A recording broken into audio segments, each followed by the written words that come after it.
ఆడ ఎనాఫిలిస్ దోమ వలన మానవులకు మలేరియా వ్యాధి వ్యాపిస్తుందనే విషయాన్ని కనుగొన్న సందర్భంగా ఆ రోజును గుర్తు చేసుకుంటూ ప్రతి సంవత్సరం ఆగస్టు 20వ తేదీ ప్రపంచ దోమల దినోత్సవం జరుపుకుంటారని Rayadurgam malaria sub unit officer Nagendra Prasad, health supervisor Shanthakumari తెలిపారు. రాయదుర్గం అర్బన్ పరిధిలోని 17వ వార్డు కేరమ్మకట్ట ఏరియా, గుగ్గిరెట్టి ఏరియాలోని కాలనీలో దోమల వల్ల వ్యాపించే వ్యాధుల జాగ్రత్తలపై అవగాహన కల్పించారు. ప్రతి ఒక్కరూ సరైన అవగాహనతో దోమకాట నుండి రక్షణ పొందవచ్చు అని తెలిపారు. ఈ సందర్భంగా కాలనీలోని ఇంటి పరిసరాల్లో నీటి తొట్టెల్లో ఉన్న లార్వాను గుర్తించి పారవేయించారు. డ్రైన్ లో అడ్డుగా ఉన్న వాటిని తొలగించి నీరు నిల్వ ఉండకుండా నిరంతరం పారేటట్లు చూడాలన్నారు.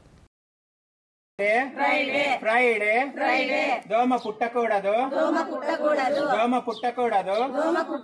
పరిసరాల పరిశుభ్రత,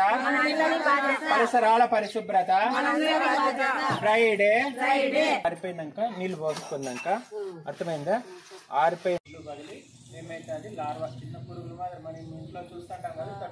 కాబట్టి ఎవరింటి ముందర వాళ్ళు క్లీన్ శుభ్రంగా ఉంచుకోండి. అర్థమైందా? పేపర్లు కానీ ఏమన్నా ఉంటే తీసేసుకోండి. ఇంకా ముఖ్యంగా ఎక్కడైనా గుంటలు వర్షం నీళ్లు వచ్చింటాయి, మన ఇంటి ముందర నీళ్లు ఎక్కువ నిలబడి ఉంటాయి. ఎక్కడన్నా నీళ్లు నిలబడి ఉంటే ఏం చేయాలా? ఇంటి ముందర ఆయిల్, మనం ట్రాక్టర్ వేస్ట్ ఆయిల్ వేసినా పర్వాలేదు, లేదా మామూలు తర్వాత గసి వేసినా పర్వాలేదు, ఏ ఆయిల్ వేసినా కూడా అక్కడ ఖచ్చితంగా మనకి ఆ దోమ